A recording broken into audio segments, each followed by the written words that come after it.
ശാരീരികമായ രോഗങ്ങളാണ്. അസുഖമില്ലാത്ത ആരുണ്ട്? ഞാൻ മെനിങ്ങാന്ന് പ്രസംഗിച്ചത് കണ്ണൂർ ജില്ലയിലാണ്. കണ്ണൂർ ജില്ലയിൽ മാക്കോൽ പീടിക എന്ന് പറയുന്ന ഒരു പ്രദേശത്താണ് ഞാൻ പ്രസംഗത്തിന് പോയത്. പ്രസംഗം കഴിഞ്ഞ് തിരിച്ചു വരുന്ന ദിവസം ഒരു സഹോദരനെ, ഒരു സാധുവായൊരു സഹോദരനെ, അദ്ദേഹം എന്നെ കാണാൻ വേണ്ടി വന്നു. അദ്ദേഹത്തിന്റെ രോഗം, അദ്ദേഹത്തിന് ദഹനശേഷി നഷ്ടപ്പെട്ടു പോകുന്ന, ദഹിക്കാൻ വേണ്ടി കഴിക്കുന്ന ഭക്ഷണം ദഹിപ്പിക്കാൻ വേണ്ടിയിട്ട് മെഡിസിൻ ഉപയോഗിക്കേണ്ടി വരുന്ന ഒരു ദുരവസ്ഥ. ഞാൻ ചോദിച്ചു, എത്ര നാളും മരുന്ന് കഴിക്കേണ്ടി വരും? അദ്ദേഹം പറയുന്നു, ഡോക്ടർ പറഞ്ഞു കണ്ടിന്യൂ മരുന്ന് കഴിക്കണം. എന്തെങ്കിലും കഴിച്ചാൽ ആ ഭക്ഷണം ഒന്ന് ദഹിപ്പിക്കാൻ വേണ്ടിയിട്ട് മരുന്ന് കൂടി കഴിക്കേണ്ടി വരുന്നൊരവസ്ഥ. അദ്ദേഹം പറയാണ്, ഉസ്താദെ 1500, 2000, 1000 ഈ കണക്കിന് ഞാൻ ഓട്ടോ ഓടിയിട്ട് ഞാൻ കഷ്ടപ്പെട്ട് ഓടും. എന്നിട്ട് എൻ്റെ മക്കൾക്ക്, എൻ്റെ ഭാര്യയ്ക്ക് എൻ്റെ സന്തോഷമായിരുന്നു എൻ്റെ ജീവിതം. പക്ഷെ ഇപ്പോൾ ഒരു മാസം എനിക്ക് നല്ല എമൗണ്ട് 10,000, 15,000 രൂപ എനിക്ക് ചികിത്സയ്ക്ക് മരുന്നിന് വേണ്ടി വരുന്നു പ്രതിമാസം. ആ മരുന്ന് കണ്ടെത്താൻ ഞാൻ കഷ്ടപ്പെടുകയാണ്. അങ്ങനെയൊക്കെ പ്രയാസങ്ങൾ അനുഭവിക്കുന്ന സഹോദരങ്ങൾ നമ്മുടെ മുമ്പിലുണ്ട്. 1000-ൽ ഒരാൾക്കുണ്ടാകുന്ന അസുഖം. നമ്മക്കൊക്കെ എന്താ അസുഖം ഉള്ളത്? നമ്മക്കുള്ള അസുഖം ഷുഗർ. എല്ലാവരും അടിച്ച് കയറ്റിയിട്ട് ഷുഗർ പിടിച്ചിരിക്കുക അല്ലേ? പാവപ്പെട്ടവന് ആളുകൾക്ക് ഡോക്ടറെ കാണാൻ വേണ്ടി പോകുന്ന പണക്കാരനോട് ഡോക്ടർ പറയുന്നത് എന്താ? ഒന്നും കഴിക്കരുത്. രാവിലെ ഒരു ചപ്പാത്തി, ഉച്ചയ്ക്ക് ഒരു പിടി ചോറ്, അത്ര നിർബന്ധമാണെങ്കിൽ കഴിച്ചോ. രാത്രി ഒന്നും കഴിക്കരുത്, ഒരു വെള്ളരിക്ക മാത്രം കഴിച്ചോളാനാ പറയുന്നത്. ഉള്ളവന്റെ അടുത്ത്. ഇല്ലാത്തവൻ ആശുപത്രിയിൽ പോയ ഡോക്ടർ പറയുന്നത് എന്താ? രാവിലെ ഒരു ഗ്ലാസ് പാല്, 3 നേന്ത്രപ്പഴം. ഉച്ചക്ക് വയറ് നിറച്ച് ചോറ് തിന്നണം, പറ്റുമെങ്കിൽ ഒരു ഗ്ലാസ് ഓട്സ് കൂടെ കുടിച്ചോ. രാത്രി നന്നായിട്ട് നല്ല ഭക്ഷണം കഴിക്കണം. ഇത് ആരോടാ പറയുന്നത്? എലിവശം വാങ്ങിച്ച് തിന്നാൻ ഗതിയില്ലാത്തവരോട് ഡോക്ടർ പറയുന്നത് ഇഷ്ടം പോലെ കഴിക്കണമെന്ന്. ഉള്ളവനോട് പറയുന്നത് എന്താ? ഒരൊറ്റ സാധനം കഴിക്കാൻ പാടില്ല എന്ന്. തിരുവനന്തപുരത്ത് നിങ്ങൾ വാ, മ്യൂസിയത്തിന്റെ ആ ഗ്രൗണ്ടിൽ ഓടുന്ന ചില ആളുകളെ നിങ്ങൾക്ക് കാണാം. അവിടെ ഓടുന്ന എല്ലാ ആളുകളും വയറ് കുറയ്ക്കാൻ വേണ്ടി ഓടുകയാണ്. അതേസമയം അവിടെ നിന്ന് 2 കിലോമീറ്റർ മാറിയ ചാല കമ്പോളം, അവിടെ കുറെ ആളുകൾ ഓടുന്ന കാണാം. അത് വയറ് നിറയ്ക്കാൻ വേണ്ടിയിട്ടാണ്. ഇപ്പുറത്ത് വയറ് കുറയ്ക്കാനും അപ്പുറത്ത് വയറ് നിറയ്ക്കാനും വേണ്ടി ആളുകൾ ഓടിക്കൊണ്ടിരിക്കുന്ന ലോകത്ത് ശാരീരികമായി നമ്മൾ ഇന്നനുഭവിക്കുന്ന അസുഖങ്ങളൊക്കെയും നമ്മളുടെ അമിതമായ ഭക്ഷണം, അമിതമായ നമ്മുടെ മറ്റുപയോഗങ്ങളുടെ പേരിൽ നമുക്കുണ്ടായ അസുഖങ്ങളാണ്. പക്ഷേ ഗതികേട് കൊണ്ട്, അല്ലെങ്കിൽ ഗത്യന്തരമില്ലാതെ ആയിരക്കണക്കിന് ആളുകൾ, 1,00,000 പേരിൽ ഒരാൾക്ക് വരുന്ന അസുഖം. ഞാൻ ഇപ്പോഴും ഓർക്കുന്നത്, കൊല്ലങ്ങൾക്ക് മുമ്പ് ഒരു വേദിയിൽ ഞാൻ പ്രസംഗത്തിന് കയറാൻ പോകുന്നതിന് മുമ്പ് ഭക്ഷണം കഴിക്കാൻ പോയ വീട്ടിൽ ഒരു മതപണ്ഡിതൻ, അദ്ദേഹം വന്നിട്ട് പറഞ്ഞു, ഉസ്താദേ, എന്റെ മകന് വേണ്ടി എല്ലാ സദസ്സിലും നിങ്ങൾ ദുആ ചെയ്യണം. ആ മകന് അള്ളാഹു കൊടുത്ത രോഗം എന്താണെന്നറിയോ? എന്ത് രോഗമാ? ശരീരത്തിൽ ചൊറിച്ചില്. നമ്മൾ പറയും അത്രേ ഉള്ളോ, അതിപ്പോ അങ്ങോട്ട് മാന്തിയാ പോരെ, ചൊറിഞ്ഞാ പോരെ, വിഷയം തീരൂലേ? അദ്ദേഹം പറയുന്നു, രാത്രി ഞാനും എന്റെ ഭാര്യയും അലാം വെച്ചിട്ട് ടൈം ഷിഫ്റ്റ് ചെയ്തിട്ട് ടൈം ടേബിൾ വെച്ചിട്ടാ ഞങ്ങൾ ഈ ഉണർന്നിരുന്നിട്ട് മോനിങ്ങനെ ചൊറിഞ്ഞു കൊടുക്കുന്നത്. ശരീരത്തിൽ എപ്പോഴും അവന് ചൊറിച്ചിലാണ്, ആരെങ്കിലും ഇങ്ങനെ ചൊറിഞ്ഞു കൊടുക്കണം. ആ ഒരു അവസ്ഥയിൽ അള്ളാഹു ആ മകന് രോഗം കൊടുത്തു. അള്ളാഹു ശിഫയാക്കട്ടെ. എന്തൊക്കെ രോഗങ്ങളാ പ്രിയപ്പെട്ടവരെ! ഈ രോഗങ്ങൾ ഉണ്ടാകുമ്പോൾ ആ മഹാനായ വലിയ പറയുകയാണ്, അജബ്തു, എനിക്ക് അത്ഭുതമാണ്, ശാരീരികമായ പ്രയാസത്തിൽ രോഗങ്ങളുടെ പേരിൽ നട്ടം തിരിയുന്നവരെ, രോഗത്തിന്റെ പേരിൽ കഷ്ടപ്പെടുന്നവരെ എനിക്ക് അത്ഭുതം തോന്നുകയാ. കൈഫ യഗ്ഫുലു അൻ ഖൗലില്ലാ, അല്ലാഹുവിന്റെ വാക്ക് നിങ്ങൾ എന്തേ കേൾക്കാതെ പോയത്? അല്ലാഹുവിന്റെ ഖുർആനിലേക്ക് നിങ്ങൾക്ക് മടങ്ങിക്കൂടെ? എന്താ ഖുർആനിൽ അല്ലാഹു പറഞ്ഞത്? റബ്ബി ഇന്നി മസ്സനിയൽ ളുർ വ അൻത അർഹമുർ റഹീമീൻ. ഇതാര് പറഞ്ഞ വാക്കെന്നറിയോ? അള്ളാഹു രോഗം കൊടുത്ത് പരീക്ഷിച്ച ഒരു പ്രവാചകനുണ്ട്. ആ രോഗം എന്താണെന്നോ, ആ പ്രവാചകത്വത്തിന് മുമ്പാണോ ശേഷമാണോ, ഇതൊക്കെ അഭിപ്രായ വ്യത്യാസങ്ങളും ദീർഘമായ ചർച്ചകളും നടത്തേണ്ടതാണ്. പക്ഷെ ഒന്ന് നിങ്ങൾ അറിയണം, അള്ളാഹുവിന്റെ ഖുർആൻ ഏറ്റവും നല്ല ക്ഷമയുള്ള ആളെന്ന് പരിചയപ്പെടുത്തിയ അള്ളാഹുവിന്റെ പ്രവാചകൻ അയ്യൂബ് നബി അലൈഹിസ്സലാം ഭാര്യമാരുപേക്ഷിച്ചു പോയില്ലേ? കല്യാണം കഴിഞ്ഞ് താലി കെട്ടിയ തന്റെ പ്രിയപ്പെട്ട ഭാര്യമാര് തങ്ങളുടെ രാത്രികളെ ധന്യമാക്കി മാറ്റിയ തന്റെ ചൂടും ചൂരുമേറ്റ് കൂടെ കിടന്ന തന്റെ സുഖദുഃഖങ്ങളിലെ പങ്കാളിയായ പ്രിയപ്പെട്ട ഭാര്യ, ആ ഭാര്യ പോലും ഉപേക്ഷിച്ചു പോയില്ലേ? അള്ളാഹു സമ്പത്തെല്ലാം തിരിച്ചെടുത്തില്ലേ? അള്ളാഹു പരീക്ഷണങ്ങളുടെ പേമാരി പെയ്തിറക്കി കൊടുക്കുകയാ. പരീക്ഷണങ്ങളുടെ പ്രളയമായിരുന്നു അയ്യൂബ് നബി അലൈഹിസ്സലാമിന്. അള്ളാഹു ഇത്രയും വലിയ പരീക്ഷണങ്ങൾ കൊടുത്തപ്പോ സഹോദരങ്ങളെ, അയ്യൂബ് നബി അലൈഹിസ്സലാം അവധാനതയോടെ ക്ഷമയോടെ അത് നേരിടുകയാ. അതുകൊണ്ട് തന്നെ അള്ളാഹു പറഞ്ഞു, നിഅമൽ അബ്ദു ഇന്നഹു അവ്വാബ്.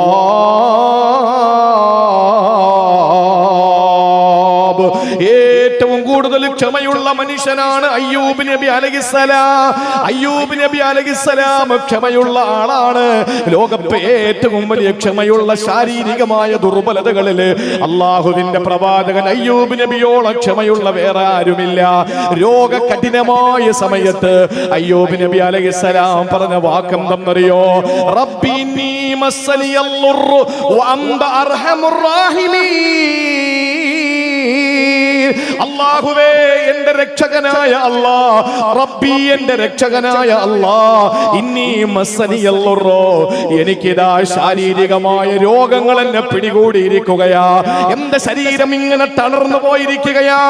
രോഗം പിടികൂടിയിട്ട് എന്റെ ശരീരത്തെ കാർന്ന് തിന്നുകയാണ് തമ്പുരാനെ. അല്ലാഹുവേ, നീ എനിക്ക് മാത്രം എന്തിന് അസുഖം തന്നു? ചോദ്യം അയ്യൂബ് നബി അങ്ങനെ ചോദിച്ചില്ല. എന്റെ രോഗം എന്തേ നീ മാറ്റാത്തത്? ആ ഒരു ചോദ്യം അയ്യൂബ് നബിയുടെ ചോദ്യമല്ല. അല്ലാഹുവേ, എന്നെ എന്തിനാണ് ഇങ്ങനെ പരീക്ഷിക്കുന്നത്?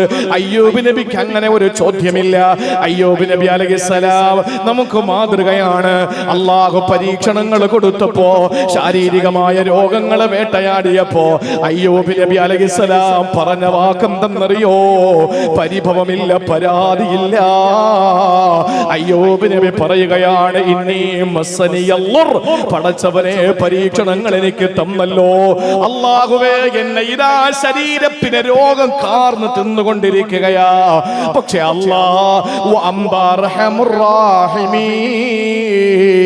പടച്ചവനെ, നീ കരുണാമയനാണ് അല്ലാ, കാരുണ്യവാനാണ് അല്ലാ, നീ റഹ്മാനാണ് അല്ലാ, നീ റഹീമാണ് അല്ലാ, നീ ഏറ്റവും വലിയ കരുണ കാണിക്കുന്നവനാണ് റബ്ബേ. ഒരു പരാതിയും എനിക്കില്ല തമ്പുരാനെ. എനിക്കെന്തിന് രോഗം തന്നു എന്ന ചോദ്യം എനിക്കില്ല പടച്ചവനെ. എനിക്ക് രോഗം വന്നു, പക്ഷെ എനിക്കൊന്നറിയാം, നീ കരുണയുള്ളവനാണ്, അർഹമുർ റഹീമീനാണ്, ഏറ്റവും വലിയ കാരുണ്യമുള്ളവനാണ്. ഇത് മഹാനായ അയ്യൂബ് നബി അലൈഹിസ്സലാം പറഞ്ഞു. എന്നിട്ട് അല്ലാഹു പറഞ്ഞ വാക്കെന്താ? ഈ വലിയ പറയുന്നു, ശാരീരികമായ രോഗം പിടികൂടുന്ന സമയത്ത് പലരും ക്യാൻസർ എന്ന മാരക രോഗം പിടിപെട്ടപ്പോ ആ രോഗത്തിന്റെ കാഠിന്യതയിൽ അവസാനം പറഞ്ഞു പോയിട്ടുണ്ട്, ഒന്നും മരിച്ചെങ്കിൽ തമ്പുരാനെ, മരിച്ചെങ്കിൽ തമ്പുരാനെ. പച്ച ശരീരത്തിലെ ഒരു മുറിവില് പച്ചമുളക് അരച്ച് തേക്കുന്ന വേദന ാണെന്നൊരു ക്യാൻസർ രോഗി ഒരിക്കൽ എന്നോട് പറഞ്ഞു. ചോദിക്കപ്പെട്ടപ്പോൾ ആ മനുഷ്യന്റെ മറുപടി പറയാൻ പറ്റാത്ത നീറ്റലാണ്, വേദനയാണ്. ക്യാൻസർ രോഗം പിടിപെട്ടപ്പോൾ അവസാന ഈമാനുള്ള മനുഷ്യനാണ് പറഞ്ഞത്, ഒന്നും മരിച്ചെങ്കിലെന്ന് ഈമാനുള്ളത് കൊണ്ടാണ് ഉസ്താദേ, ഞാൻ ഇല്ലെങ്കിലും മരിച്ചു കളഞ്ഞേനെ എന്ന് ഉറക്കെ പറയേണ്ടി വന്നത് എന്തുകൊണ്ടാ? ആ മനുഷ്യന് ഈമാനുള്ളത് കൊണ്ട് മരിക്കാതിരിക്കുന്നതാ. എന്തേ ഇങ്ങനെ ഒരു വാക്ക് നമ്മുടെ ഭാഗത്ത് നിന്ന് വരേണ്ട കാര്യമില്ല. അയ്യൂബ് നബിക്ക് പിടിപെട്ട രോഗങ്ങൾ, കഠിനമായ രോഗങ്ങൾ, എത്രയോ പേജുകളാണ് മുഫസ്സിരീങ്ങൾ മാറ്റിവെച്ചത് വിവരിക്കാൻ. അതിലേക്കൊന്നും നമ്മൾ പോകേണ്ട കാര്യമില്ല. ആ സമയത്തും പരിഭവങ്ങളും പരാതിയുമില്ലാതെ അയ്യൂബ് നബി പറഞ്ഞത്, ഇന്നി മസ്സനിയൽ ളുർറു, റബ്ബേ എനിക്കറിയാം എന്റെ ശരീരം രോഗം കാർന്ന് തിന്നുകയാ, പക്ഷേ വഅന്ത അർഹമുർ റഹീമീൻ, നീ കരുണയുള്ളവനാണ് തമ്പുരാനേ.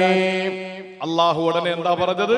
ഫസ്തജബ്നാ ലഹു, ഞാൻ ആ ഉത്തരം കൊടുത്തു. എന്നിട്ടോ വകശഫ്നാ മാ ബിഹി മിൻ ളുർ, അല്ലാഹു പറയുന്നു വകശഫ്നാ മാ ബിഹി മിൻ ളുർ, അയ്യൂബ് നബിയുടെ രോഗം എടുത്ത് കളഞ്ഞു ഞാൻ. അള്ളാഹ്ക്ക് കഴിവുണ്ടല്ലോ ഈ രോഗം തരാനും എടുത്തു കളയാനും.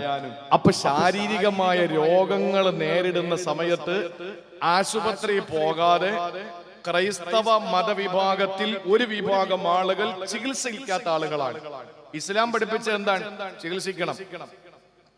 ഞാൻ എന്നാ ഇൻഷാ അല്ലാഹ് ഇന്നു മുതൽ ഷുഗർ വന്നാലും പ്രഷർ വന്നാലും അസുഖം ഏത് വന്നാലും ക്യാൻസർ വന്നാലും അറ്റാക്ക് വന്നാലും ഇൻഷാ അല്ലാഹ് ഞാൻ ഈ ദുആ ചൊല്ലിക്കോളാം, റബ്ബി ഇന്നി മസ്സനിയൽ ദുർറു വ അൻത അർഹമുർ റഹീമീൻ പറഞ്ഞു തീരുന്നുമ്പോ മരിക്കും. അത് സംശയമൊന്നുമില്ല. ചികിത്സിക്കണം. ഇത് അള്ളാഹുവിന്റെ നിലപാടാണ്. അള്ളാഹുവിന്റെ തീരുമാനം എന്താണ്? അയ്യൂബ് നബിക്ക് രോഗം കൊടുത്തു.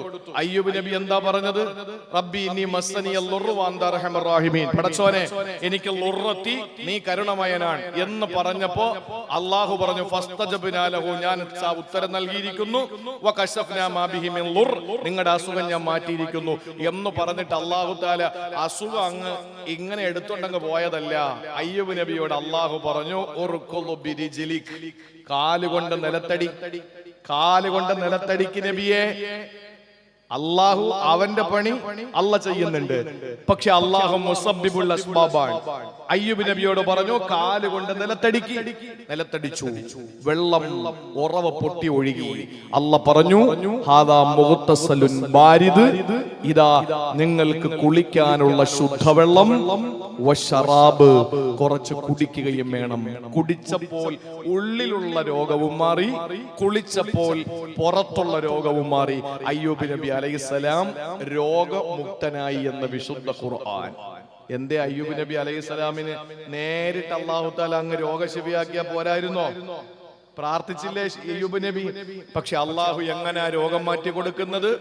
സബബുകൾ കൊണ്ടാണ്. അതുകൊണ്ടാണ് മെഡിക്കൽ കോളേജ് വെച്ചു, താലൂക്ക് ഹോസ്പിറ്റൽ വെച്ചു, ജനറൽ ഹോസ്പിറ്റൽ വെച്ചു, ചെറിയ ചെറിയ ക്ലിനിക്കുകൾ വെച്ചു, ചില മെഡിക്കൽ സ്റ്റോറുകൾ വെച്ചു, ഹോമിയോപ്പതി കൊണ്ടുവന്നു, അലോപ്പതി കൊണ്ടുവന്നു, ആയുർവേദം കൊണ്ടുവന്നു. ആയുർവേദക്കാര് പറയുന്നു അലോപ്പതി പച്ചക്കള്ളമാന്ന്, അലോപ്പതിക്കാര് പറയുന്നു ഹോമിയോ പച്ചക്കള്ളമാന്ന്, ഹോമിയോ പറയുന്നു അലോപ്പതിയും ആയുർവേദവും പച്ചക്കള്ളമാണ് എന്ന്. ഇതൊക്കെ അങ്ങോട്ടും ഇങ്ങോട്ടും പലരും പറയുന്നുണ്ടെങ്കിലും അള്ളാഹു വെച്ച ഒരു കാര്യം, സബബുകൾ കൊണ്ടാണ് മനുഷ്യന്റെ രോഗം മാറുക. ഹോമിയോയിലാണെങ്കിൽ നീ ഹോമിയോ പോ, ആയുർവേദത്തിലാണെങ്കിൽ ആയുർവേദത്തിൽ പോ, അലോപ്പതിയിലാണെങ്കിൽ അലോപ്പതിയിൽ പോ. നീ എവിടെയെങ്കിലും പോയി മരുന്ന് വാങ്ങണം. വാങ്ങുമ്പോൾ നീ പടച്ചോനെ എനിക്ക് എന്റെ പെണ്ടാട്ടിക്ക് എന്തിനാ ഇങ്ങനെ അസുഖം തരുന്നേ, എനിക്ക് എന്റെ മക്കൾക്ക് മാത്രം എന്തിനാ അസുഖം തരുന്നത് എന്നും നീ എനിക്കല്ലേ അസുഖം തരുന്നുള്ളൂ. അപ്പുറത്തുള്ളവൻ കുതിര ഓടും പോലെ ഓടും, അവന്റെ ഭാര്യ കുതിര ഓടുന്നത് പോലെ ഓടുന്നത് കണ്ടിട്ട് എനിക്ക് മാത്രം എന്തേ നീ അസുഖം തരുന്നത്, എന്റെ ഭാര്യയ്ക്ക് മാത്രം എന്താ അസുഖം, അവന്റെ ഭാര്യയ്ക്ക് മക്കൾക്കും അസുഖം ഇല്ലല്ലോ എന്ന് വായി നോക്കി നിന്നിട്ട് ആരാന്റെ വീട്ടിലേക്ക് തലയിട്ട് നോക്കിയിട്ട് അവിടത്തെ സുഖം കണ്ടിട്ട് നിന്റെ മനസ്സ് വേദനിക്കണ്ട. നീ പറയേണ്ടത് എന്താ? അള്ളാഹുവേ, നീ എനിക്ക് എത്ര രോഗം തന്നാലും നീ റഹ്മാനും റഹീമുമല്ലേ, അർഹമുർ റഹീമീനല്ലേ, നീ എനിക്ക് മാറ്റിത്തരുമെന്ന് എനിക്കറിയാം. ആ ഒരു മനസ്ഥിതി നമുക്കുണ്ടെങ്കിൽ അല്ല പറയുന്നു ഫസ്തജബ്നാ ലഹു വകശഫ്നാ മാ ബിഹി മിൻ ളുർ, ഉറപ്പാണ്. ആ മഹാനായ മനുഷ്യൻ പറയുന്നു എന്നെ അത്ഭുതപ്പെടുത്തിയത് ഇതൊക്കെ അറിയുന്ന ഒരാള് എന്തിനാണ് ശാരീരികമായ ഒരു രോഗം വരുമ്പോ ഇങ്ങനെ കിടന്ന് പ്രയാസപ്പെടുന്നത്? അവൻ ചികിത്സിച്ചോട്ടെ. അയ്യൂബ് നബി അലൈഹിസ്സലാമിന് ആ മാതൃക ലോകത്ത് ഖുർആന പരിചയപ്പെടുത്തിയത്. ആ രോഗം അയ്യൂബ് നബി അലൈഹിസ്സലാമിന് മാറ്റിക്കൊടുക്കാൻ അല്ലാഹു തആല ഒരു സബബിലൂടെ, നിർഗളിച്ച ജലപ്രവാഹത്തിലൂടെ കുടിക്കുകയും കുളിക്കുകയും ചെയ്തപ്പോൾ ഉള്ളിലും പുറത്തും ലാഹിറും ബാത്തിനുമായ എല്ലാ രോഗങ്ങളെയും അല്ലാഹു തആല മാറ്റിയിട്ട് അയ്യൂബ് നബി അലൈഹിസ്സലാമിന്റെ പോയ ഭാര്യ തിരിച്ചു വന്നു, സമ്പത്ത് തിരിച്ചു കൊടുത്തു, നല്ല ആരോഗ്യം കൊടുത്തു. വീണ്ടും അല്ലാഹുവിന്റെ ദീനി ദഅവത്തിലും ഖിദ്മയിലുമായിട്ട് ആ മനുഷ്യൻ കഴിഞ്ഞുകൂടി. സഹോദരങ്ങളെ, എന്തുകൊണ്ട്? ഒരു പ്രയാസം വന്നപ്പോ, ശാരീരികമായ പ്രശ്നം വന്നപ്പോ അദ്ദേഹത്തിന്റെ നിലപാട് ഇത് നമുക്ക് ഉണ്ടാകണം. നമ്മൾ പറയണം അല്ലാഹുവേ എനിക്ക് അസുഖം വന്നു. നമ്മളിപ്പോ നോക്ക മറ്റുള്ളവർക്ക് എന്തേ അസുഖം വരാത്തത്? അത് നമ്മുടെ പ്രശ്നം. അത് പൊതുവെ നമ്മൾ അങ്ങനെ, നമ്മുടെ വീട്ടില് കറണ്ട് പോയാൽ പോയോ, നമ്മുടെ വെറുതെ ചോദ്യം ചോദിച്ചു പോയായിരിക്കും അല്ലേ? കറണ്ട് പോയാൽ നമ്മൾ എന്താ ചെയ്യുന്നത്? വീട്ടിൽ കറണ്ട് പോയാൽ എന്താ ചെയ്യുന്നത്?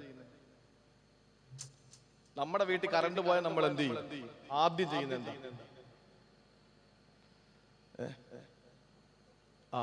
നിങ്ങൾ പിന്നെ സ്ഥിരം വാഴ കേൾക്കുന്നില്ലേ? കറണ്ട് പോയി കഴിഞ്ഞാൽ ഉമ്മ മോനോട് പറയുന്നത്, മോനെ അപ്പുറത്തുണ്ടോ നോക്കടാന്ന് ചോദിക്കും. അപ്പുറത്ത് പോയി ഉമ്മ അൽഹംദുലില്ലാഹ്. ഇതാണ് മനുഷ്യന്റെ സ്വഭാവം. നമ്മക്കൊരു അസുഖം വന്ന അപ്പുറത്തുണ്ടോ? എന്നാ പിന്നെ നാടോടെ പനിയല്ലേ, കുഴപ്പമില്ല. എന്റെ മോന് മാത്രം വന്നാലോ പിന്നെ ആകെ വെപ്രാളമായി. അപ്പുറത്തെ മോനും പനിയാണ്, പ്രശ്നമില്ല. അപ്പുറത്തെ കുട്ടിക്കും രോഗമാണ്, പ്രശ്നമില്ല. നമ്മൾ അപ്പുറത്തുള്ളവരുടെ കാര്യം നോക്കേണ്ട കാര്യമില്ല. നിനക്ക് അല്ലാഹു അസുഖം തരും. ഒരിക്കലൊരു സഹാബി പനി പിടിക്കുന്നതിന്റെ മഹത്വം നബിതങ്ങൾ ഇങ്ങനെ പറയാൻ, പനി ഉണ്ടാകാൻ വേണ്ടിയിട്ട് മഴയത്തിറങ്ങി നിന്ന് നനഞ്ഞിട്ട് പനി ഉണ്ടാക്കണ്ട. ഓട്ടോമാറ്റിക്കായി സഹജമായി അള്ളാഹു ഒരു പനി നമുക്ക് തന്നാൽ അത് നല്ലതാണെന്ന് കൂട്ടിക്കോ, നല്ലതാണെന്ന് കൂട്ടിക്കോ. ഒന്നും പ്രസംഗിക്കാൻ പറ്റാത്ത കാലോ സഹോദരങ്ങളെ, ഇത് മതി. ഇനി കുറെ നിരീശ്വരവാദിയൊക്കെ ഒന്നും പറയാൻ പറ്റാത്ത കാര്യമാണ്, ഒന്നും പറയാൻ പറ്റാത്ത കാലം. പിന്നെ ഒരു കാര്യം ഞാൻ പറയാം, എന്തൊക്കെ പറഞ്ഞാലും അള്ളാന്റെ തൗഫീഖ് കൊണ്ട് പറയുന്ന കാര്യം തിരുത്തി പറയുമെന്നോ, പറയുന്ന കാര്യത്തിൽ ഖേദം പ്രകടിപ്പിക്കുമെന്നോ, പറയുന്ന കാര്യത്തിൽ പശ്ചാത്താപം ഉണ്ടോന്നോ ഒരാളും പ്രതീക്ഷിക്കണ്ട. ഞാൻ പറഞ്ഞ 1-2 വിഷയങ്ങൾ ചുമ്മാ വല്ലാതെ അതിനെ ഇങ്ങനെ ഇട്ട് അതിനെ ഈ മുറിവ് ഉണങ്ങാൻ സമ്മതിക്കാതെ അതിനെ വീണ്ടും ഇങ്ങനെ ചുരണ്ടി ചുരണ്ടി ചുരണ്ടി ഇങ്ങനെ അതിനെ വീണ്ടും മുറിവാക്കിക്കൊണ്ടിരിക്കുന്ന കുറെ ആളുകളുണ്ട്. ഒരു വേദിയിൽ ഞാൻ പ്രസംഗിച്ചിറങ്ങുമ്പോ ഭക്ഷണം കഴിക്കാൻ പോയി വീട്ടിൽ നിന്ന് ഇറങ്ങി വരുമ്പോ 2-3 പേര് കൈ കാണിച്ചു വണ്ടി നിർത്തി. അപ്പൊ അവരെന്നോട് പറഞ്ഞു, ഒരു പ്രസംഗം കേൾപ്പിച്ചിട്ട് പറഞ്ഞു, ഈ പ്രസംഗം നിങ്ങൾ തിരുത്തി പറയണം. ഞാൻ നോക്കുമ്പോൾ വേറൊരു കുരുട്ട് സാധനം വന്നിട്ട് ഇങ്ങനെ മൊബൈൽ വെച്ച് റെക്കോർഡ് ചെയ്യാണ്, ഞാൻ അറിയാതെ. ഞാൻ പറഞ്ഞ പൊക്കി പിടിച്ചോ, നല്ലോല കിട്ടണ്ടേ, നല്ലോല കിട്ടട്ടെ, നീ പൊക്കി പിടിച്ചോ. അവർക്ക് ഞാൻ അപ്പോഴാ വിഷയത്തിൽ മാപ്പ് പറയണം. മാപ്പ് പറയാൻ ഞാൻ സവർക്കർ അല്ലല്ലോ, മാപ്പ് പറയാൻ. അപ്പൊ എന്നോട് ഞാൻ പറഞ്ഞ മാപ്പ് പറയേണ്ട കാര്യമില്ല, ഞാൻ ഉള്ള കാര്യവും പറഞ്ഞത്. ഞാൻ അഹങ്കാരത്തിന്റെ വാക്കാണെന്ന് ആരും കരുതരുത്. ഞാൻ പഠിച്ച് കഷ്ടപ്പെട്ടിട്ടാ പ്രസംഗിക്കുന്നത്. അതുകൊണ്ട് എനിക്ക് മാപ്പ് ചോദിക്കേണ്ട കാര്യം വരില്ല, അതുകൊണ്ട് എനിക്ക് തിരുത്തി പറയേണ്ട കാര്യം വരില്ല. പഠിച്ചിട്ടാ പ്രസംഗിക്കുന്ന, അല്ലാതെ കിടന്ന് ഉറങ്ങിയിട്ട്. ഇപ്പൊ ഞാൻ വീട്ടില് ഭക്ഷണം കഴിക്കാൻ വന്നപ്പോ അൻസാർ സാഹിബിന്റെ വീട്ടിലാ, അൻസാർ സാഹിബിന്റെ വീട്ടിൽ ഭക്ഷണം കഴിക്കാൻ വന്നപ്പോ ഞാൻ വന്നപ്പോ ഞാൻ ഇങ്ങനെ ഒരു ഹദീസ് ഇങ്ങനെ നോക്കായിരുന്നു. എന്നോട് പറഞ്ഞു, ഉസ്താദേ നിങ്ങള് ആദ്യമായിട്ട് വന്നതല്ലേ, ഒന്ന് സംസാരിക്കും, നമ്മള് സംസാരിച്ചിരിക്കാം എന്ന് പറഞ്ഞു. ഞാൻ പറഞ്ഞു, നിങ്ങളടുത്ത് സംസാരിച്ചുകൊണ്ടിരുന്നാൽ ഞാൻ പ്രസംഗിക്കാൻ കയറിയിട്ട് ഞാൻ അൻസാർ സാഹിബിന്റെ വീട്ടിലാ ഭക്ഷണം കഴിച്ചത്. അപ്പൊ അവിടെ ഇതായിരുന്നു വിശേഷം എന്ന് പറയാൻ പറ്റൂലല്ലോ, ആളുകളുടെ മുമ്പിൽ പ്രസംഗിക്കണമല്ലോ. അപ്പൊ പഠിച്ചിട്ടാ ഞാൻ ഈ പ്രസംഗിക്കുന്നെന്നായി പറഞ്ഞത്. ഞാൻ പറഞ്ഞു ഞാൻ മാപ്പ് പറയില്ല. അപ്പൊ എന്നോട് പറഞ്ഞു, എന്നാ പിന്നെ വഴി തടയേണ്ടി വരും. അപ്പൊ എന്റെ കൂടെ ഉള്ളവരോട് പറഞ്ഞു, എന്നാ പിന്നെ ഒന്ന് കാണട്ടെ എന്ന് പറഞ്ഞു. നിങ്ങൾ വഴി തടയും. അപ്പൊ ഇതാണ് ലോകം. ഇങ്ങനെ കാത്തിരിക്കാൻ വേറെ ഒരു കാരണങ്ങളും ഇല്ല. ഞാൻ പറഞ്ഞു വന്ന വിഷയം എന്തെന്ന് ചോദിച്ചാൽ, എന്റെ പ്രിയപ്പെട്ട സഹോദരങ്ങളെ, നമുക്ക് രോഗങ്ങൾ വരുന്ന സമയത്ത് നമ്മൾ ചെയ്യേണ്ട കാര്യങ്ങൾ അള്ളാഹുവിന്റെ ഖുർആൻ നമ്മുടെ മുന്നിൽ പഠിപ്പിച്ചു തന്നിട്ടുണ്ട്. അത് ഞാൻ പ്രസംഗിക്കുന്നത് വിശ്വാസികളോടാണ്, വിശ്വാസികളോടാണ് എന്റെ പ്രസംഗം. എക്സ് മുസ്ലിമിന്റെ ആളുകൾക്ക്, നിരീശ്വരവാദികൾക്ക്, അല്ലെങ്കിൽ ഇത് ഉൾക്കൊള്ളാൻ കഴിയാത്ത മുസ്ലിം നാമധാരികൾക്ക്, അല്ലെങ്കിൽ മുസ്ലിം നാമം പേറുന്നവർക്ക്, അല്ലെങ്കിൽ മറ്റ് ഇതര സമുദായത്തിലെ നല്ലവരല്ലാത്ത ചില കീടങ്ങൾക്ക് ഈ വിഷയത്തിൽ നിങ്ങൾക്ക് പൊള്ളേണ്ട നോവേണ്ട കാര്യങ്ങളൊന്നുമില്ല. ഞാൻ പ്രസംഗിക്കുന്നത് ഖുർആൻ വിശ്വാസികളോടാണ്. അതുകൊണ്ട് തന്നെ നിങ്ങൾക്ക് അസുഖം വന്നാൽ നിങ്ങൾ ചെയ്യേണ്ടത് എന്താ? ചികിത്സിക്കണം. അത് അയ്യൂബ് നബി അലൈഹിസ്സലാമിന്റെ മാതൃകയായി ഖുർആൻ നമ്മളെ പരിചയപ്പെടുത്തിയതാണ്. ഒപ്പം നമ്മുടെ പ്രാർത്ഥന ഒരിക്കലും നഷ്ടപ്പെടുത്തി കളയരുത്. അല്ലാതെ അസുഖം വന്നു, മെഡിക്കൽ സ്റ്റോറിൽ നിന്ന് മരുന്ന് വാങ്ങിച്ചു കുറയുന്നില്ല, അത് കഴിഞ്ഞിട്ട് തൊട്ടടുത്ത ക്ലിനിക്കിൽ പോയി മാറുന്നില്ല, അടുത്ത താലൂക്ക് ഹോസ്പിറ്റലിൽ പോയി മാറുന്നില്ല, ജനറൽ ഹോസ്പിറ്റലിൽ പോയി മാറുന്നില്ല, മെഡിക്കൽ കോളേജിൽ പോയിട്ട് മാറുന്നില്ല, സൂപ്പർ സ്പെഷ്യാലിറ്റിയിൽ പോയിട്ട് മാറുന്നില്ല. അവസാനം അത് ക്യാൻസർ ആണെന്ന് വിധി എഴുതി, അല്ലെങ്കിൽ മറ്റേതെങ്കിലും മാരക രോഗമാണെന്ന് വിധി എഴുതി വീട്ടിലേക്ക് തിരിച്ചു വന്നു. കോലായിൽ കിടക്കുന്ന കസേരയിൽ ഉമ്മറത്ത് ഇങ്ങനെ ചാരിയിരുന്നു. ഇങ്ങനെ വീശിയിട്ടൊക്കെ നമ്മൾ പറയുന്നൊരു വാക്കുണ്ട്, ഇനിയെല്ലാം പടച്ചോന്റെ കയ്യിൽ. മെഡിക്കൽ സ്റ്റോറിൽ മെഡിസിൻ എടുത്ത് കൊടുക്കാൻ നിൽക്കുന്നവന്റെ വില പോലും ഈ പടച്ചോനി കൊടുക്കുന്നില്ല. അത് പാടില്ല, അത് പാടില്ല. ചികിത്സിക്കണം, അത് നമുക്ക് ഇസ്ലാം കൽപ്പിച്ചതാണ്. പക്ഷെ അതിനു വേണ്ടി ഇറങ്ങുമ്പോ നമ്മൾ പറയണം, എനിക്ക് രോഗമാണ് തമ്പുരാനെ, പ്രയാസമാണ് പടച്ചവനെ, പ്രശ്നമാണ്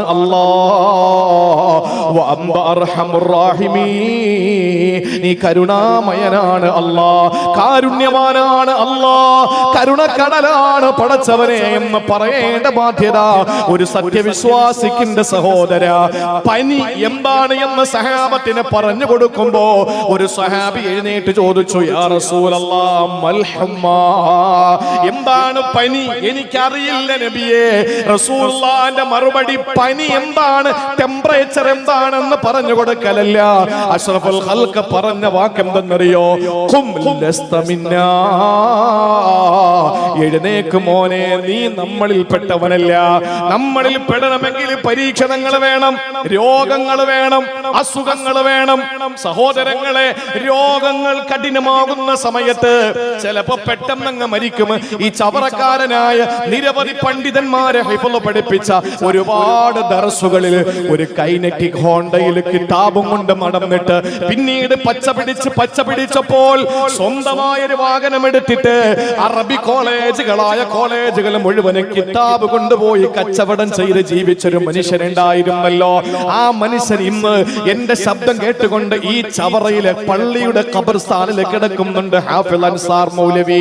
സഹോദരങ്ങളെ, ഇതാണ് മനുഷ്യന്റെ അവസ്ഥ.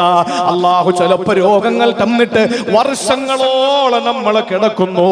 കമ്മിൻ സഹീഹിൻ മാത മിൻ ഗൈരി ഇല്ലതി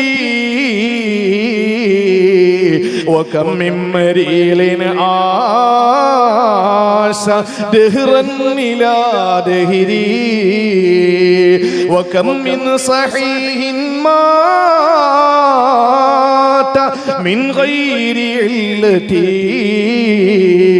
വകം മിൻ മരീലിൻ ആശ ദഹ്റൻ ഇലാ ദഹ്രി. എത്രയോ ആരോഗ്യമുള്ള ചെറുപ്പക്കാരാണ്, ഒരു രോഗവുമില്ല, പെട്ടെന്ന് വീണങ്ങ് മരിക്കുകയാ. എന്നാ ചില ആളുകൾ അവരിങ്ങനെ വീടുകളിൽ മരിക്കാതെ രോഗങ്ങളുടെ കാഠിന്യതയിൽ ട്യൂബിട്ട് ഭക്ഷണം കൊടുത്ത് മലമൂത്ര വിസർജനത്തിന് സംവിധാനങ്ങൾ ഉപയോഗിച്ച് ആളുകൾ ബൈസ്റ്റാൻഡർ, ആശുപത്രി പോലെ വീട്ടിലൊരു സഹായം നിർത്തിയിട്ട് എത്രയോ ആളുകൾ വർഷങ്ങളായി കിടക്കുന്നുണ്ട്. അവർക്ക് മരണമില്ല, അവര് മരിക്കുന്നത് വൈകിയിട്ടാണ്. അവർക്ക് രോഗം അല്ലാഹു കൊടുക്കുന്നുണ്ട്. എത്ര വലിയ രോഗം അല്ലാഹു നമുക്ക് തന്നാലും ഇപ്പൊ നമ്മൾ രോഗം ആഗ്രഹിക്കരുത്. എനിക്ക് പനി പിടിച്ചെങ്കിൽ പടച്ചോനെ, എനിക്ക് ക്യാൻസർ വന്നെങ്കിൽ അല്ല, അങ്ങനെ ഒന്നും നമ്മൾ പറയണ്ട. പക്ഷെ നമ്മൾ കൊതിക്കുന്ന ഒരു ലോകമുണ്ട്, നമ്മൾ കൊതിക്കുന്ന ഒരു ലോകമുണ്ട്.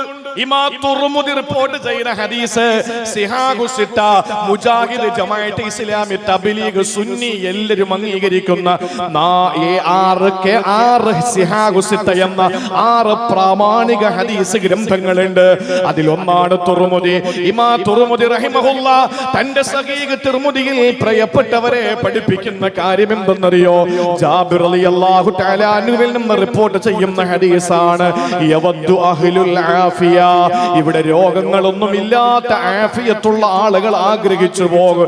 ഇവിടെ രോഗമൊന്നുമില്ല, ഇവിടെ ക്യാൻസർ വന്നിട്ടില്ല, ഇവിടെ ട്യൂമർ വന്നിട്ടില്ല, ഇവിടെ പ്രഷർ ഇല്ല, ഷുഗർ ഇല്ല, അൾഷിമേഴ്സ് ഇല്ല, എയ്ഡ്സ് ഇല്ല, പളർവാദമില്ല, തലച്ചോറിന് പഴുപ്പില്ല, സന്ധിവാദമില്ല, പിത്തവാദമില്ല, രക്തവാദമില്ല, ആമവാദമില്ല, ഒരു രോഗവുമില്ലാത്ത ആരോഗ്യ ദൃഢഗാത്രനായ ഒരു മനുഷ്യന് നാളെ ആഗ്രഹിച്ചു പോകും. എവിടെ വെച്ച്? യൗമൽ ഖിയാമ, അന്ത്യദിനത്തിൽ അവൻ ആഗ്രഹിച്ചു പോകും. ഹീന യുഅ്താ അഹ്ലുൽ ബലാഇ അസ്സവാബ, ഇവിടെ ക്യാൻസർ പിടിപെട്ടവൻ അല്ലാഹു പരീക്ഷിക്കപ്പെട്ടവന് പ്രതിഫലം കൊടുക്കുന്ന സമയത്ത്, ഇവിടെ കഠിനമായ രോഗം പിടിപെട്ടവന് ആഖിറത്തിൽ പ്രതിഫലം കൊടുക്കുന്ന സമയത്ത്, ഇവിടെ മനപ്രയാസം അനുഭവിച്ചവന്, ഇവിടെ രോഗത്തിന്റെ കാഠിന്യതയിൽ കഷ്ടപ്പെട്ടവന്, വാപ്പ മരിക്കാൻ നേരത്ത് എന്റെ പ്രിയപ്പെട്ട വാപ്പ മരിക്കുമ്പോ വല്ലാതെ കഷ്ടപ്പെട്ടിരുന്നു. എന്റെ വാപ്പാക്ക് മൂത്രത്തിന് ട്യൂബിട്ടിരുന്നു, എന്റെ വാപ്പാക്ക് ഭക്ഷണം ഇറങ്ങിയില്ല. എന്തിന് സങ്കടപ്പെടണം, എന്തിന് വിഷമിക്കണം? ആ വാപ്പ അപ്പോൾ അനുഭവിച്ച കുറച്ചു വേദനകളുണ്ട്. പക്ഷേ അള്ളാഹുവിന്റെ റസൂൽ പറയുന്നു, ആഖിറത്തിൽ വരുമ്പോ യൗമുൽ ഖിയാമയിൽ അല്ലാഹുവിന്റെ ഹബീബ് പറയുകയാ, ഇവിടെ ആഫിയത്തോടെ ജീവിച്ച ആളുകൾ ആഗ്രഹിച്ചു പോകും അത്രേ. എപ്പോഴാണ് അല്ലാഹു ഇവിടെ പരീക്ഷിക്കപ്പെട്ടവന് അല്ലാഹു പ്രതിഫലം കൊടുക്കുമ്പോൾ, അല്ലാഹു അങ്ങനെ പരീക്ഷിച്ച ഒരുപാട് ആളുകളുണ്ട്. ഇന്നലെയും ഒരു സഹോദരി വന്നിട്ട് കണ്ണൂര് വെച്ച് ഒരു ഉമ്മ വന്നിട്ട് പറഞ്ഞു, ഉസ്താദേ എന്റെ ഭർത്താവിന് ക്യാൻസർ ആയിരുന്നു, സഹിക്കാൻ പറ്റുന്നില്ല. ഞാൻ പറഞ്ഞു, എന്താ സഹിക്കാൻ പ്രശ്നം? എന്റെ ഉമ്മയുടെ തല ഓപ്പറേഷൻ കഴിഞ്ഞു, ഓപ്പൺ സർജറിയാണ്.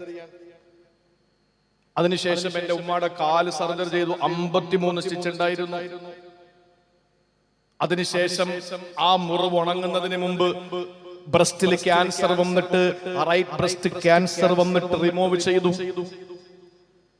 ഞാൻ ഇതങ്ങോട്ട് പറഞ്ഞപ്പോ അവർ അന്തം വിട്ട് വായും തുറന്ന് നിൽക്കുകയാണ്. അവർ പറയുന്നത്, അള്ളാഹു ഇങ്ങനെ എല്ലാവർക്കും ഓരോരുത്തരെ കാണുമ്പോഴാണ്. ഇപ്പൊ നമ്മൾ ഒരു രോഗം പിടിപെട്ട് RCCയിലേക്ക് നമ്മൾ കൊണ്ടുപോവാൻ, ഇവിടെ വാപ്പായ RCCയിലേക്ക് കൊണ്ടുപോയി നമ്മളെ ഇവിടെ നിന്ന് കൊണ്ടുപോകുമ്പോഴൊക്കെ നമ്മുടെ മനസ്സ്, പടച്ചോനെ ഈ മാരക രോഗം എന്റെ വാപ്പാക്ക് വന്നല്ലോ എന്നും പറഞ്ഞ് ഇങ്ങനെ സങ്കടപ്പെട്ട് കരഞ്ഞ് തളർന്ന് RCCയുടെ കവാടം അങ്ങോട്ട് കയറിയിട്ട് അവിടെ ചെന്ന് OP ടിക്കറ്റ് എടുത്ത് കൗമൻ, അല്ലാഹു ഏതെങ്കിലും ഒരു സൊസൈറ്റിയെ ഇഷ്ടപ്പെട്ടാൽ, ചവറത്ത ജനങ്ങളെ കൗമിനെ അല്ലാഹു ഇഷ്ടപ്പെട്ടാൽ, ഇബ്തലാഹു, അല്ലാഹു അവർക്ക് പരീക്ഷണങ്ങൾ കൊടുത്തുകൊണ്ടിരിക്കും.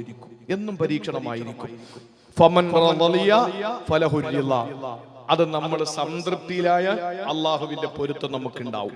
വമൻ സഖിത, നമ്മൾ അതിൽ ദേഷ്യം പ്രകടിപ്പിച്ചാൽ ഫലഹു സുഖ്തു, അള്ളാഹുവിന് ദേഷ്യം ഉണ്ടാവും. അതുകൊണ്ട് ഉണ്ടാകുന്ന പരീക്ഷണങ്ങൾ, രോഗങ്ങളും നമ്മൾ നേരിടേണ്ടത് എങ്ങനെയാ?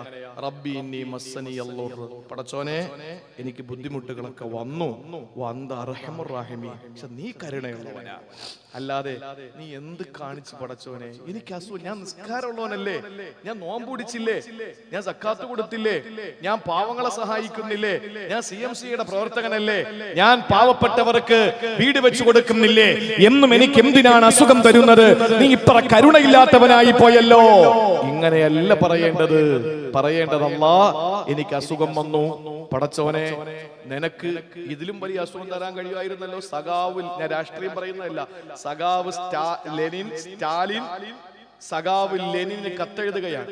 അതേ ലെനിൻ സ്റ്റാലിനാണോ എന്റെ ഓർമ്മ പെശകാണ്, ഇനി അതൊരു വിഷയാക്കി എടുക്കണ്ട. രണ്ടുപേരും സുഹൃത്തുക്കളാണ്. സ്റ്റാലിനും ലെനിനും സുഹൃത്തുക്കളാണ്. മാർക്സിസ്റ്റ് സൈദ്ധാന്തികരായ ഇവർ ഒരാൾ മറ്റൊരാൾക്ക് കത്തെഴുതി. എന്താ കത്തെഴുതി എന്നറിയോ? പക്ഷാഘാതം പിടിപെട്ട് എന്റെ ശരീരത്തിന്റെ ഒരു ഭാഗം തളർന്ന് വേദന സഹിക്കാൻ പറ്റുന്നില്ല, അതുകൊണ്ട് സഹോദരാ എനിക്കൊരു കുപ്പി വിഷം തരണം, മരിക്കാനാണ്, വേദന സഹിക്കാൻ പറ്റുന്നില്ല. ഇതേ രോഗം പിടിപെട്ട മറ്റൊരാളുണ്ടായിരുന്നു, ഡോക്ടർ മുസ്തഫ സബായി. ഒരു ഭാഗം പക്ഷാഘാതം പിടിപെട്ട് തളർന്നു കിടന്നപ്പോൾ അദ്ദേഹം തന്റെ കൂട്ടുകാരന് കത്തെഴുതിയിട്ട് പറഞ്ഞു, അൽഹംദുലില്ലാഹ്, രണ്ട് ഭാഗവും തളർത്താൻ കഴിവുള്ള എന്റെ അല്ലാഹ് ഒരു ഭാഗമേ തളർത്തിയുള്ളൂ, അൽഹംദുലില്ലാഹ്. അങ്ങനെ ആ കിടക്കയിൽ കിടന്നാണ് അദ്ദേഹം നിരവധി ഗ്രന്ഥങ്ങൾ എഴുതിയതെന്നാണ്. സ്റ്റാലിനോ ലെനിനോ ഇല്ലാത്ത ഒന്ന് മുസ്തഫ സബായിക്കുണ്ട്, അതിന്റെ പേരാണ് ഈമാൻ. അതുകൊണ്ട് തന്നെ സഹോദരങ്ങളെ, നമ്മുടെ ജീവിതത്തിൽ ഒരു രോഗം വരുമ്പോൾ നമ്മൾ പറയണം, അല്ലാഹ് നീ കരുണയുള്ളവനാണ്.